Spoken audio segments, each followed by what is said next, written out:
Hermanos y hermanas, les damos la bienvenida a este devocional mundial para jóvenes adultos. Esta transmisión que se origina del centro de BYU, les damos la bienvenida a aquellos que están asistiendo por primera vez. Esperamos que este devocional bendiga y sostenga su vida. Soy Rich Wood y soy el presidente de la estaca 13 de Haas de Provo. Damos la bienvenida al presidente Russell M. Nelson, presidente del Quórum de los 12 Apóstoles, y estamos agradecidos de que la hermana Nelson lo haya acompañado esta noche. Presentaremos al presidente Nelson y a su esposa más tarde como los oradores de esta velada. Agradecemos y nos complace reconocer la presencia en el estrado del Elder R. Scott Runia, nuestro 70 de área local para Haas, y su esposa Tammy, el Elder Kim B. Clark, comisionado de educación de la iglesia, y su esposa Sue, el presidente y la hermana Nelson, nuestros oradores de esta noche, y mi esposa Rebecca. También agradecemos la asistencia del rector de Brigham Young University, Kevin J. Worthen, y de su esposa Peggy, así como de otros del sistema educativo de la iglesia y de seminarios e institutos de religión. También están en el estrado el presidente y la hermana Ostergaard del Templo del Centro de la ciudad de Provo, el presidente y la hermana Livingston del Templo de Provo, y el presidente y la hermana Hodgman de la misión de Provo, Utah, y el presidente y la hermana Kilpack de la misión de Orem, Utah, y muchos de nuestros presidentes de estaca para adultos solteros locales y sus esposas. Iniciaremos esta velada con el coro y la congregación cantando Venid a mí. Agradecemos la ayuda de Daniel Wintersoff del barrio 187 de Haas de Provo, que dirigirá la música, y de la hermana Nora Hess, que lo acompañará al órgano. Después del himno, Parker Johnson del barrio 181 de Haas de Provo ofrecerá la primera oración.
Nuestro eterno Padre Celestial, nos juntamos como jóvenes adultos en todo el mundo, viniendo a buscar inspiración y guía de uno de tus siervos ungidos. Gracias por la presencia y el que nos presida el presidente Nelson, y que lo escuchemos hoy a él y a su esposa. Rogamos que nuestros corazones se abran para que con humildad recibamos los mensajes que se nos den. Por favor, bendícelo. Y al resto del quórum de los 12 con fortaleza y un deseo de continuar sirviendo.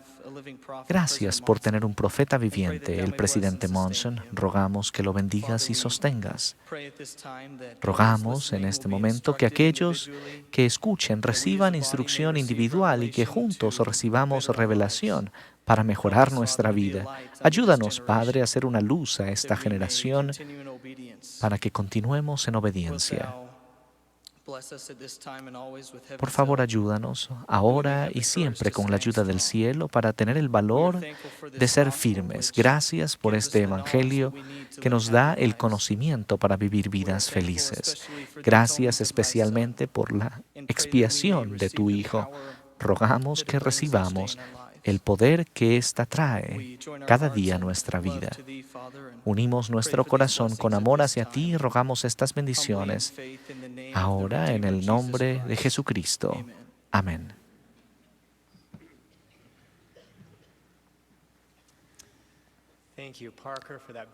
Gracias, Parker, por esa hermosa oración. Esta noche nos acompaña el coro del Instituto de la Universidad Utah Valley, quienes entonarán Juventud de Israel. Ryan Eggett, un maestro de seminarios e institutos de religión, los dirigirá, y la hermana Ellen Amatangelo los acompañará al órgano. Después del número musical tendremos el placer de escuchar a la hermana Wendy Nelson y después de ella al presidente Russell M. Nelson, presidente del Quórum de los 12 Apóstoles. Al concluir las palabras del presidente Nelson, el coro cantará Trabajemos hoy en la obra. Luego, Natalie Castillo, una miembro del barrio 189 de Haas de Provo, ofrecerá la última oración. Ahora el coro entonará Trabajemos hoy en la obra.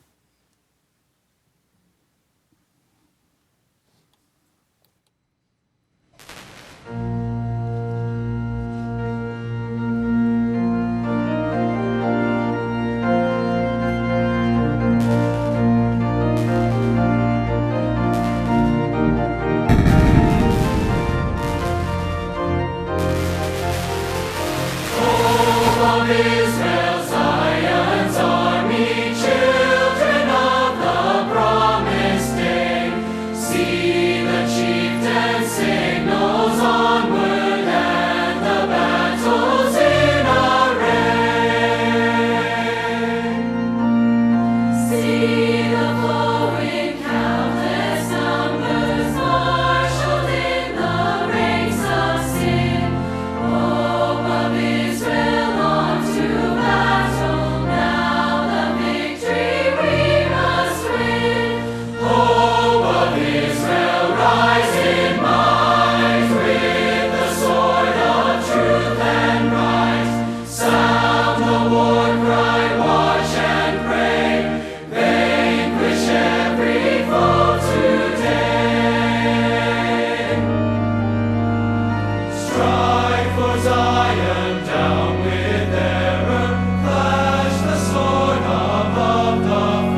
Gracias al coro por ese número musical tan conmovedor.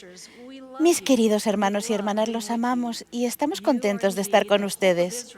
Son la esperanza de Israel y es por ello que mientras que espero que el Espíritu Santo les transmita el mensaje exacto que necesiten escuchar. Antes de casarme, fui profesora de terapia matrimonial por más de 25 años, los últimos 13 aquí en Brigham Young. Fui terapeuta de miles de parejas y oí una historia trágica tras otra sobre familias divididas y relaciones arruinadas. Vi de primera mano lo que funciona en el matrimonio y lo que no. Aprendí lo que puede sanar a los matrimonios destrozados y lo que puede destruir a otros casi de la noche a la mañana. Así que hoy, ¿me permiten hablarles sobre lo que seguramente es uno de sus temas favoritos? ¿Amor y matrimonio? Quisiera compartir 4 verdades que creo que no solo los salvarán de pesares innecesarios, sino que también los ayudarán a escoger un cónyuge recto y luego establecer un matrimonio feliz y una familia productiva. Esta noche espero que me vean como a su tía Wendy al hablarles desde el corazón, tal y como lo haría y lo he hecho con mi sobrino y mis sobrinas. De modo que aquí están las 4 verdades de la tía Wendy sobre el amor y el matrimonio. La verdad número 1. Las verdades sobre el amor y el matrimonio las recibirán de nuestro Padre Celestial, quien decretó que el matrimonio fuese un componente irreemplazable de su plan de felicidad. El Espíritu es el verdadero mensajero de estas y de todas las verdades. Les insto a que intenten comprenderlas. Por el contrario, Satanás y sus siervos son quienes originan y perpetúan todas las mentiras sobre el amor y el matrimonio. Él se regocija cada vez que persuade a una víctima a aceptar algo que profana o denigra el amor y el matrimonio. No obstante, la verdad es la verdad y las mentiras son mentiras. Y no importa la promoción o campaña de publicidad astuta, va a poder cambiar eso. Verdad número 2. La pureza personal es la clave del amor verdadero. Cuanto más puros sean sus pensamientos y sentimientos, sus palabras y acciones, tanto mayor será su capacidad de recibir y dar amor verdadero. Créanme si les digo que cada vez que oran de todo corazón al Padre Celestial y luego escuchan, cada vez que estudian las Escrituras buscando respuestas a las preguntas de su corazón, cada vez que evitan cualquier cosa que herirá su espíritu, como la pornografía, cada vez que adoran en el templo, cada vez que hayan los datos necesarios para las ordenanzas de algún antepasado, ustedes escogen aumentar su pureza personal. Su futuro cónyuge se lo agradecerá, pues en ese preciso momento se estarán preparando para la verdadera intimidad conyugal. Así que si son solteros y se preguntan cuál es la mejor forma de prepararse para el amor verdadero, la respuesta es: hagan lo que sea necesario para mantener sus pensamientos, sentimientos, palabras y acciones puros. Inviten al Espíritu a guiarlos. Él los ayudará. Y si están casados, mi consejo es exactamente el mismo. Conforme se esfuercen por llegar a ser más puros, tendrán el Espíritu Santo con ustedes cada vez más. Aumentará su capacidad de recibir revelación personal, lo que significa que tendrán una guía más clara para la vida. Se sentirán con más paz y gozo, menos soledad y más optimismo en cuanto al futuro. También tendrán mayor claridad mental al estudiar y trabajar. Y además de estas grandes recompensas, por esforzarse cada día de ser un poco más puros, aumentará su capacidad de experimentar la verdadera intimidad conyugal. Es por eso que la pornografía es tan devastadora. Al contrario de lo que todos sus promotores argumentan, la pornografía impedirá que experimenten la más maravillosa clase de intimidad. Ahora bien, la verdad número 3 podrá dejarlos atónitos, porque es lo opuesto a lo que el adversario y gran parte del mundo quisiera que creyesen sobre el amor y el matrimonio. La verdad número 3. Como parte importante de la expresión de su amor, el Señor quiere que el esposo y la esposa participen de la maravilla y la dicha de la intimidad conyugal. La intimidad en el matrimonio es ordenada por Dios, ordenada y encomiada por Él, debido a que une más al esposo y a la esposa y los acerca más al Señor. La verdadera intimidad matrimonial conlleva el alma entera de cada cónyuge. Es la unión del cuerpo y el espíritu del esposo con el cuerpo y el espíritu de su esposa. Esa unión del alma representa lo unidos que están el esposo y la esposa en todos los aspectos de su vida. Trabajan juntos como compañeros, oran, juegan, luchan, crecen y disfrutan de la vida juntos. Se sacrifican el uno por el otro y se alientan a ser todo lo que han nacido para ser. Mis queridos hermanos y hermanas, la intimidad conyugal es sagrada. De hecho, el esposo y la esposa pueden acercarse más a Dios cuando se unen en la verdadera intimidad matrimonial. Entonces, ¿cómo pueden prepararse para tal intimidad? Tendrán que vivir con rectitud, a fin de que el Espíritu pueda ser su compañero y el de su cónyuge. Y esto conduce a la verdad número 4. Para que ocurra la verdadera intimidad conyugal, el Espíritu Santo tiene que ser partícipe. No es posible tener la clase de experiencias íntimas fuera del matrimonio como las que pueden tener dentro de él, ya que el Espíritu no estará presente. El elder Parley P. Pratt enseñó que el Espíritu Santo tiene la capacidad de aumentar, ensanchar, expandir y purificar todas las pasiones y afectos naturales. Imagínense, puede purificar sus sentimientos. Por tanto, cualquier cosa que invite al Espíritu a su vida, a la de su cónyuge y a su matrimonio, aumentará su capacidad de experimentar la intimidad conyugal. Es así de sencillo y de profundo. Por otro lado, cualquier cosa que ofenda al Espíritu disminuirá su capacidad de ser uno con su esposo o esposa. Cosas tales como la ira, la lujuria, el no perdonar, la contención, la inmoralidad y los pecados sin arrepentimiento reducirán el intento de lograr intimidad conyugal a algo que no es más que una experiencia sexual. De modo que mientras que el sexo mundano se halla bajo la influencia del mundo y del adversario e implica pasiones carnales, sensuales, diabólicas, la intimidad conyugal ordenada por Dios se halla bajo la influencia del Espíritu e implica pasiones enriquecidas y purificadas por Él. La verdad es que cuanto más puros sean, más maravillosa será su intimidad conyugal. Y con el sexo mundano, todo vale. En la intimidad matrimonial se mantiene el minucioso cuidado de evitar cualquier cosa, desde música, películas, palabras que ofenda al espíritu, a su propio espíritu o al de su cónyuge. Mientras el sexo mundano es lujurioso y mata el amor, la intimidad conyugal genera más amor. El sexo mundano denigra al hombre y a la mujer y a sus cuerpos, mientras que la intimidad honra al hombre y a la mujer y celebra el cuerpo como uno de los grandes galardones de la vida terrenal. En el sexo mundano, las personas se sienten usadas, abusadas y más solas. En la intimidad conyugal, los cónyuges se sienten más unidos y amados, más cuidados y comprendidos. El sexo mundano destruye y con el tiempo arruina las relaciones. La intimidad conyugal las fortalece y fortalece al matrimonio, sostiene, sana y santifica la vida de los cónyuges y su matrimonio. Se ha comparado el sexo mundano con el pitido de una flauta y a la intimidad conyugal con la magnificencia de una orquesta completa. El sexo mundano llega a ser una obsesión total, ya que jamás cumple sus promesas.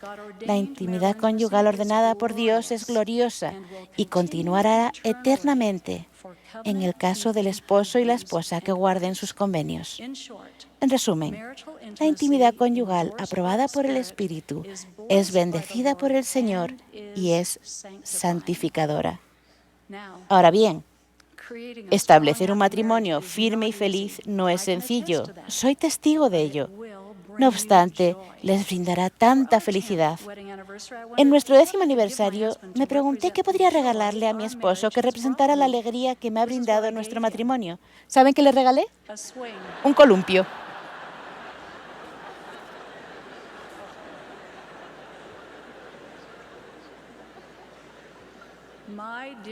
Mis queridos hermanos y hermanas, a quienes amamos, si llevan a la práctica esas 4 verdades, estoy segura de que pueden establecer un matrimonio feliz que los sostendrá y consolará para siempre. Un matrimonio que les permitirá ser más de lo que podrían ser por cuenta propia. Testifico que el matrimonio es uno de los grandes privilegios que Dios da a sus hijos, que puede ser la fuente de un gozo incomparable y que la pureza personal es la clave de dicha felicidad. En el nombre de Jesucristo. Amén.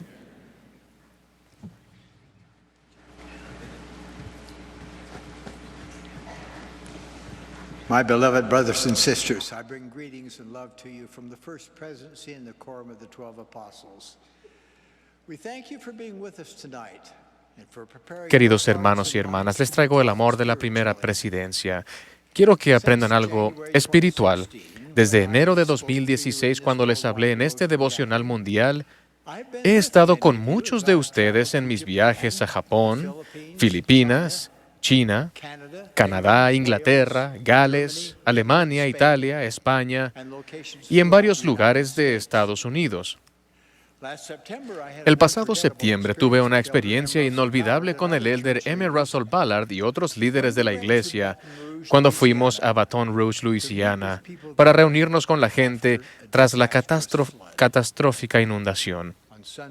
El domingo, cada uno dirigió una de 4 grandes reuniones sacramentales, una para las víctimas y 3 para los voluntarios que habían ido de muchos estados para ayudar a limpiar.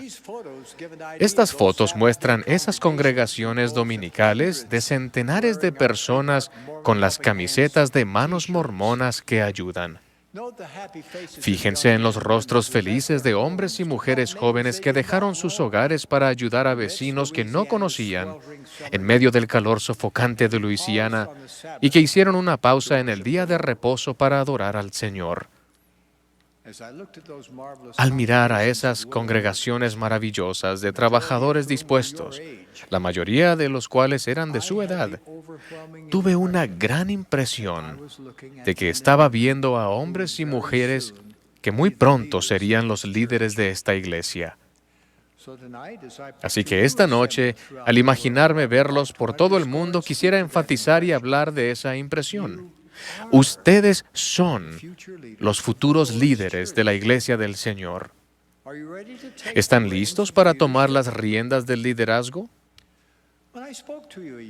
Cuando les hablé hace un año, les di el reto de que se elevaran al nivel del tipo de milénicos que nacieron para ser.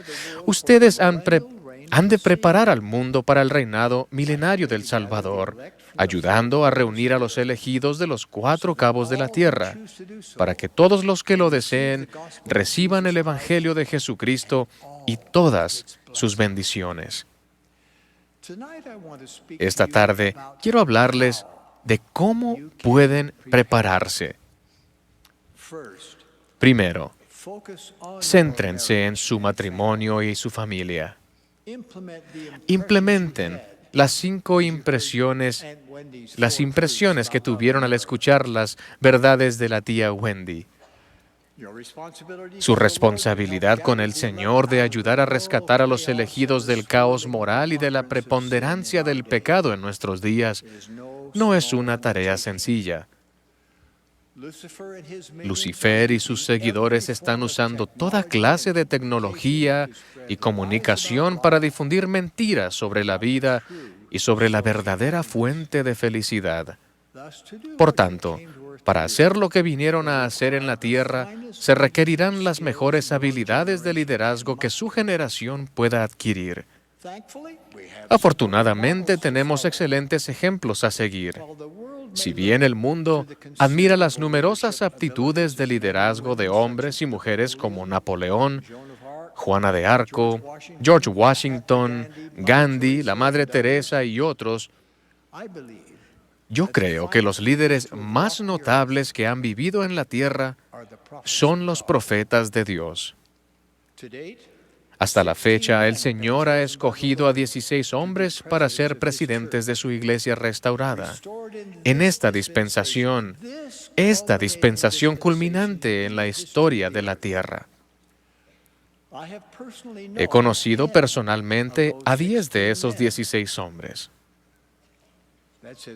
Eso revela más sobre mi edad que cualquier otra cosa. Digamos que ya no compro plátanos verdes.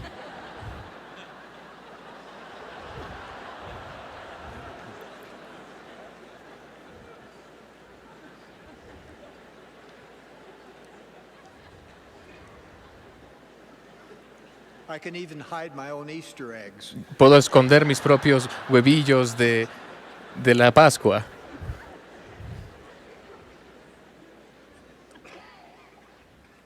Now, Ahora, serious about si de verdad desean destacarse como verdaderos milénicos, los insto a que estudien la vida y las enseñanzas de esos 16 profetas de Dios. that study will change Eso your les life. cambiará la vida. May I share a few Permítanme leadership compartir principles algunos I have principios de learned. liderazgo que yo he aprendido de ellos. President Joseph El Fielding presidente Smith Joseph Fielding Smith, 10º presidente de la Iglesia, lived just a few vivía a houses unas away pocas from my casas de mi childhood hogar home. cuando era niño. His two youngest sons Sus were dos my hijos favorite menores friends. eran mis amigos They often invited y con me into frecuencia their me home. invitaban a su casa. President Smith was president El presidente of the Smith church in era presidente de la iglesia en 1971, cuando yo fui llamado a ser presidente general de la escuela dominical. When my late wife, Cuando Dancer, mi and I fallecida accompanied esposa him Dancel y yo lo acompañamos ese año a la primera conferencia de área que se efectuó en Manchester, Inglaterra, observé una poderosa lección sobre el liderazgo eficaz cuando el presidente Smith solicitó informes de autoridades generales reunidas en una pequeña sala antes de la conferencia.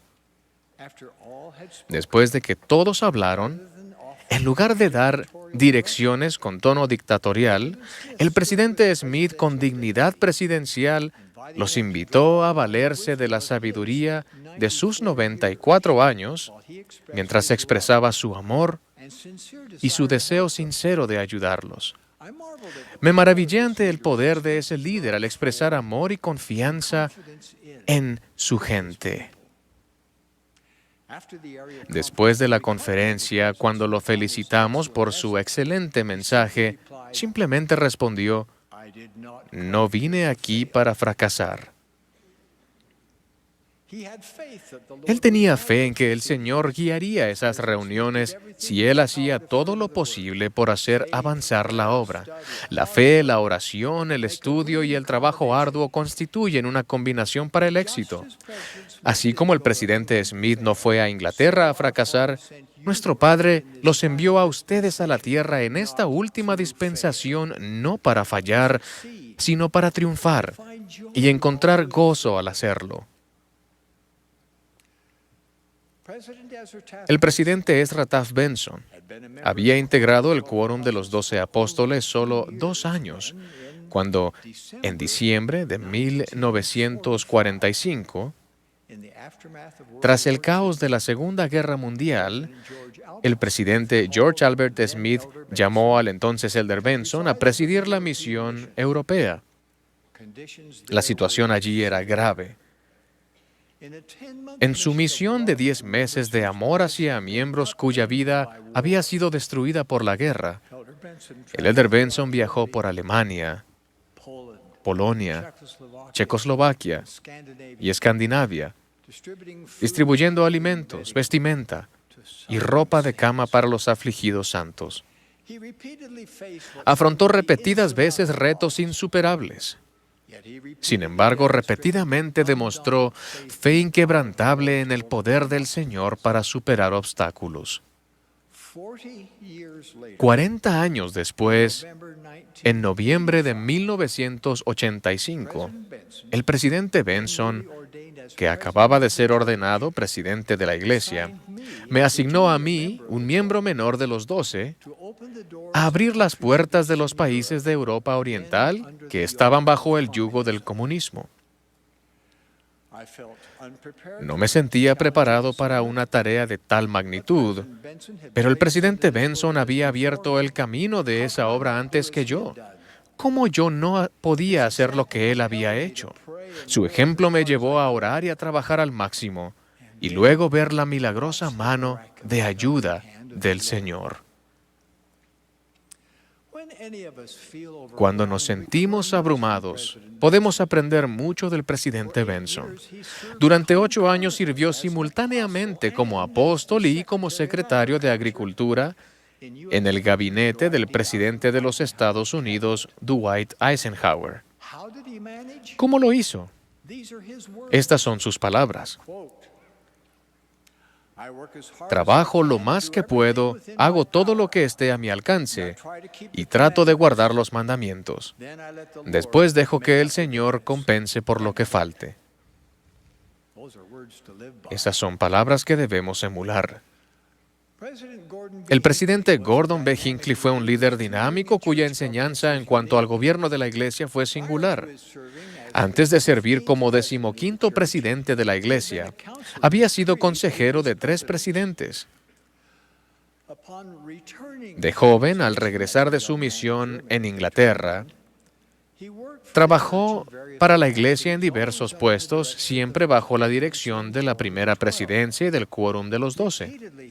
Muchas veces se le pidió resolver asuntos de suma importancia. Por ejemplo, el presidente David O. McKay le asignó que evaluara la forma de reproducir en la película de la ordenanza de la investidura a fin de satisfacer las necesidades de traducción para la Iglesia en expansión.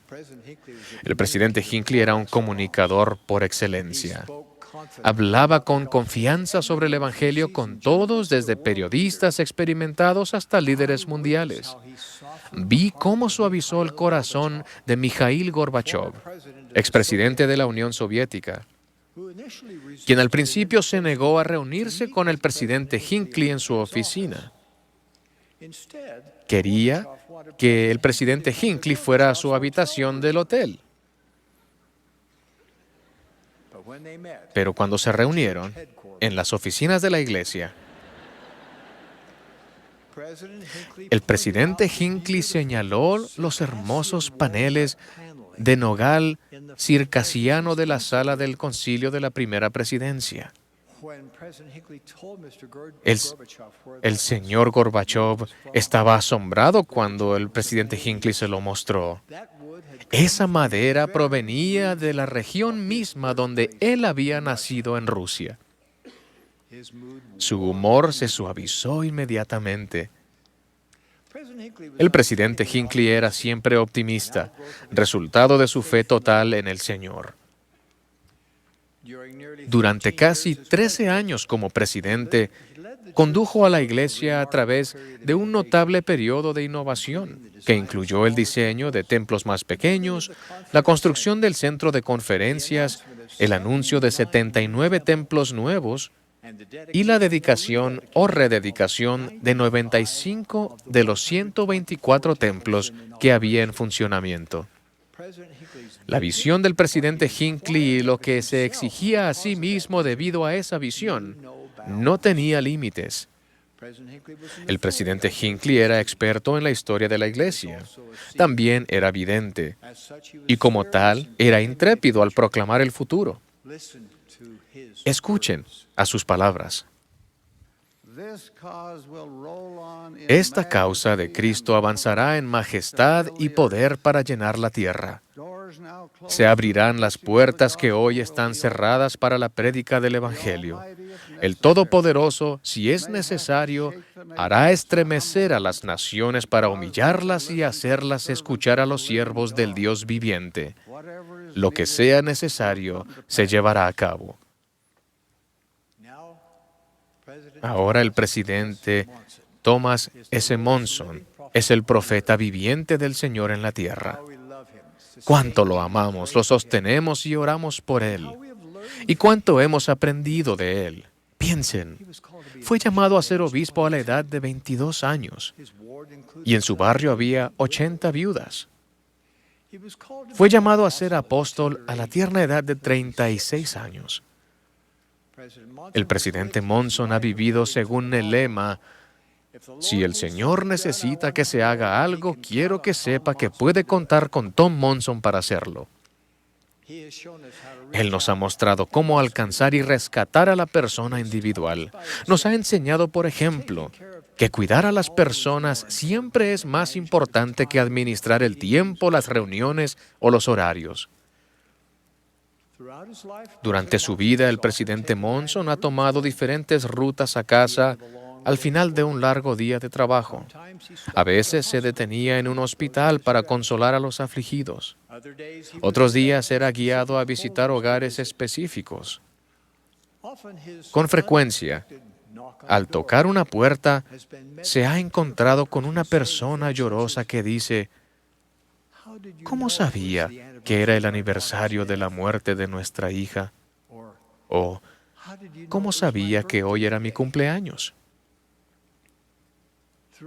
A lo largo de su vida, el presidente Monson ha demostrado dos cualidades fundamentales que hacen de los profetas de Dios líderes extraordinarios. Primero, ha sido un ejemplo de los dos primeros grandes mandamientos, amar a Dios con toda nuestra alma y amar a nuestro prójimo, los hijos de Dios, como a nosotros mismos.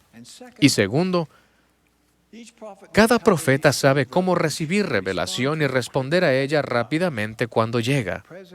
El presidente Monson personifica el liderazgo justo. Los profetas de Dios tienen muchos atributos en común. Uno es que cada profeta entiende la importancia de la ley divina. El conocimiento de la ley divina y el liderazgo eficaz y justo van de la mano. Cuantas más conozcan las leyes de Dios y sobre todo las vivan, más eficaz será su liderazgo justo. Cuando era joven estudiante de medicina, mi estudio riguroso del cuerpo humano me convenció de que Dios vivía.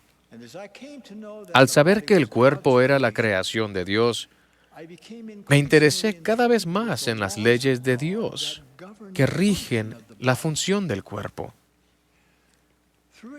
A través de extensas investigaciones en el laboratorio aprendí la ley que rige el latido del corazón.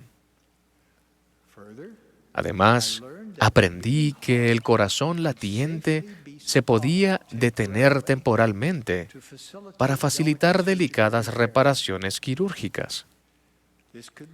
Se podía hacer cambiando la proporción de sodio y potasio en la sangre que se suministraba al corazón. Después, cuando se nutría el corazón con la proporción normal de sodio y potasio, volvía a latir normalmente. Esos hallazgos resultaron ser predecibles, confiables y repetibles. Hace poco tuve la oportunidad de explicar eso a una clase de la Facultad de Medicina. Un instruido profesor que estaba presente me preguntó, ¿y si no funciona? Le respondí, siempre funciona. Funciona de acuerdo con la ley divina. La ley divina es incuestionable e irrefutable. No se puede negar ni disputar. Y cuando las leyes de Dios se obedecen, siempre se reciben las bendiciones pertinentes. Las bendiciones siempre se basan en la obediencia a la ley que se aplica. Los existencialistas pueden exponer, los relativistas pueden justificar con sus opiniones estrechas de la realidad que la verdad es solo una experiencia subjetiva. Pero las leyes de Dios son leyes. La verdad de Dios es realmente verdadera. Lo que Dios dice que es correcto, es correcto. Y lo que dice que está mal, está mal. Por eso es imperativo que conozcan las leyes de Dios, pues controlan este universo y muchos otros. Cuando se quebrantan las leyes divinas, hay consecuencias. Aunque nos duela el corazón por quienes violan las leyes de Dios, se debe pagar el castigo. La ley divina se debe obedecer. Eso lo aprendí cuando era el cirujano del presidente Spencer W. Kimball. Cuando el marcapasos que tenía falló de repente, el presidente Kimball me pidió que lo ayudara. Pero primero, me pidió que le diera una bendición del sacerdocio. Después de la oración, en la que se prometió que se arreglaría el marcapasos fallido, él dijo, ahora puede hacer lo que necesite hacer para que esa bendición se haga realidad. Efectué la operación. En el cable que llevaba la electricidad del marcapasos al corazón, vi que el aislamiento estaba roto. Cuando reemplacé el cable defectuoso, el marcapasos volvió a funcionar de inmediato, permitiendo que el corazón del presidente Kimball latiera normalmente.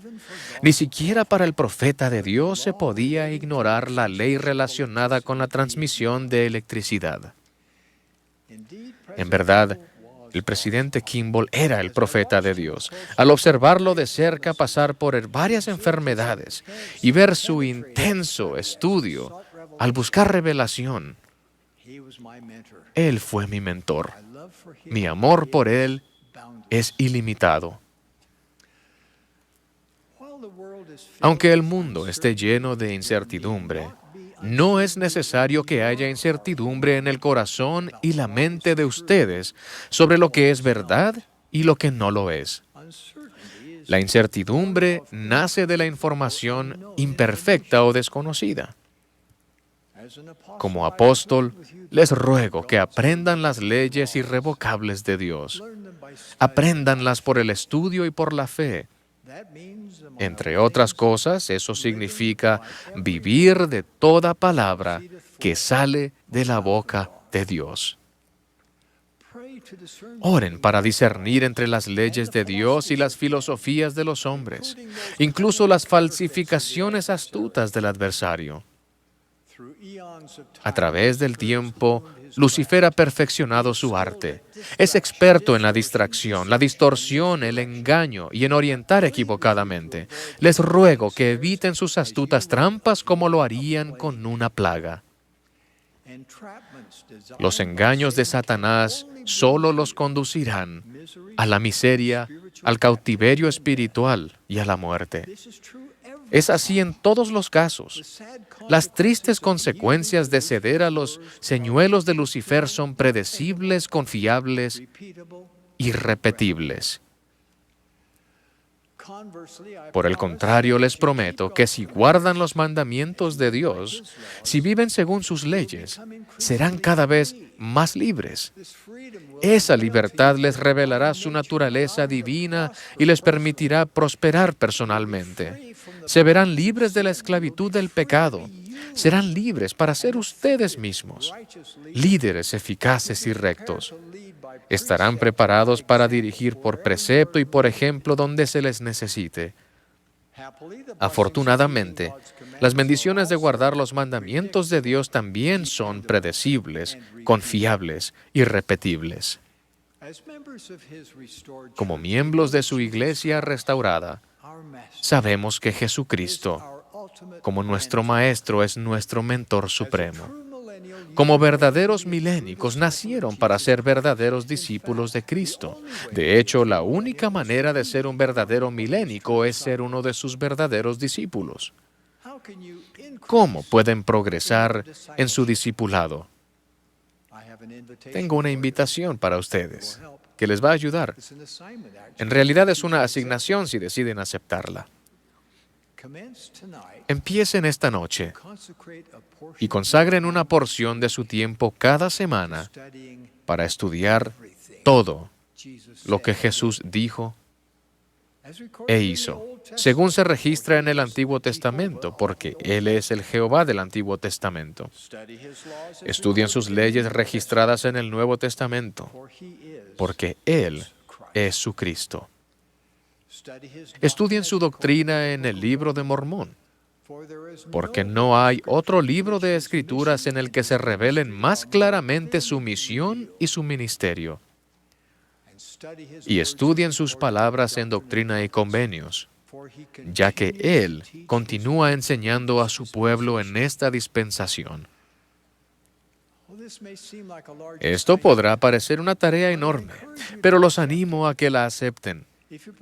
Si aprenden todo lo que puedan acerca de Jesucristo, les prometo que su amor por Él y por las leyes de Dios crecerá más allá de lo que actualmente se imaginan. Les prometo también que su capacidad de alejarse del pecado aumentará. Su deseo de guardar los mandamientos se intensificará.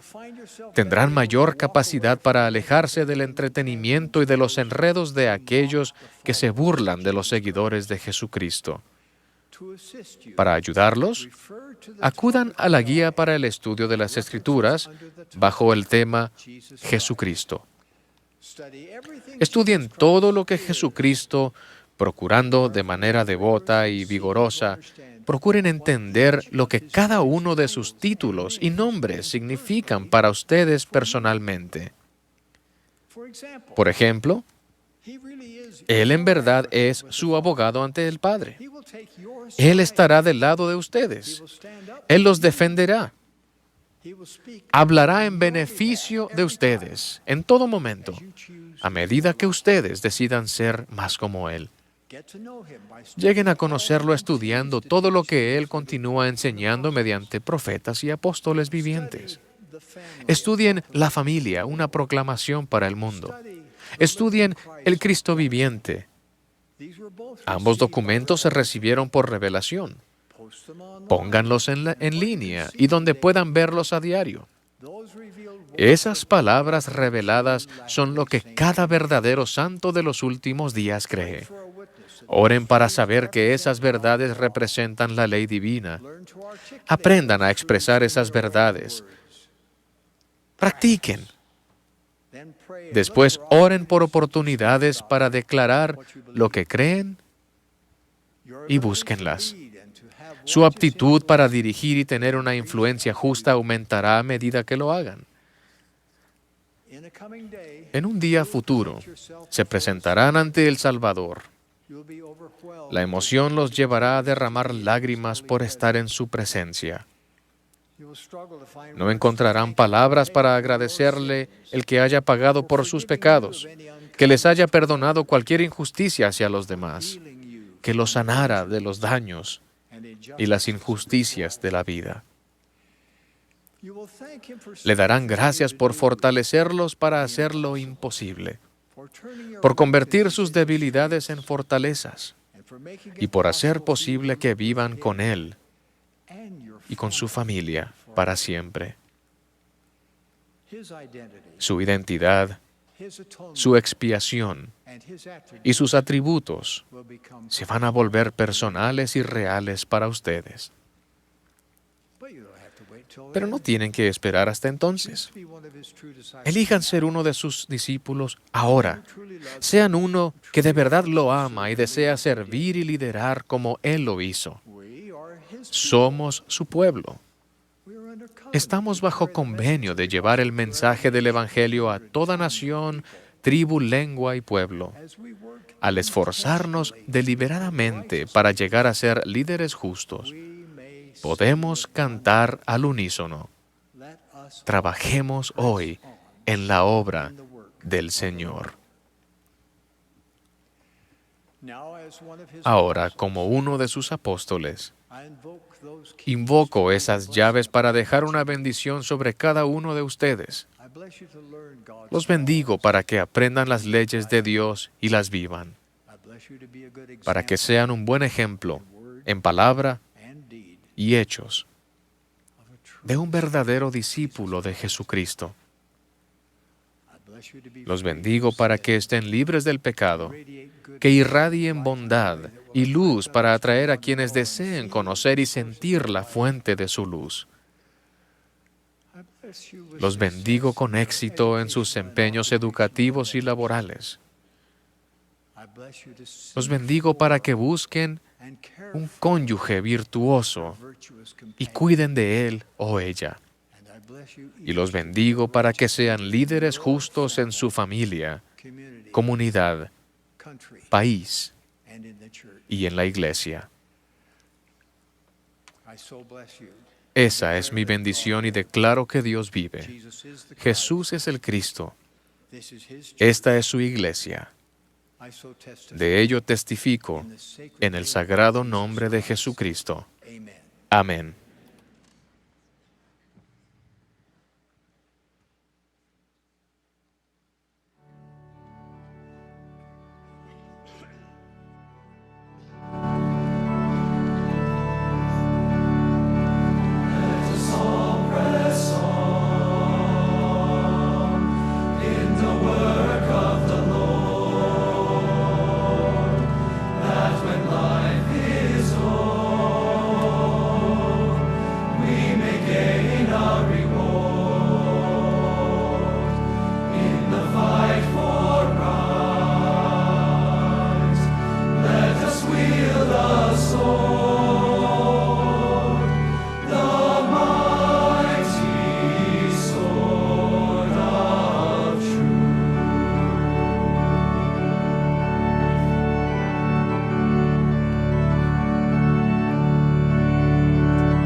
Nuestro querido Padre Celestial, estamos tan agradecidos por las maravillosas oportunidades que hemos tenido esta tarde de escuchar del presidente y la hermana Nelson. Estamos muy agradecidos por tu Hijo Jesucristo y por su vida, sus enseñanzas y su doctrina que nos ayudan a guiarnos cada día. Te damos las gracias por su expiación que nos permite arrepentirnos, cambiar y progresar para ser más como su Hijo. Te damos las gracias por las invitaciones que hemos recibido esta noche para estar y tener siempre tu Espíritu con nosotros, para que nos guíe y nos proteja y nos purifique. Te damos las gracias por la invitación que recibimos también para estudiar la vida y las enseñanzas de tu Hijo Jesucristo y de estudiar las enseñanzas de los profetas de este Evangelio y de esta dispensación.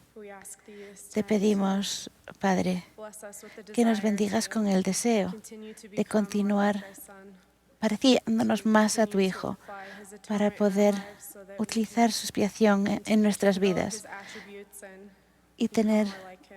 y parecernos más cada vez a Él.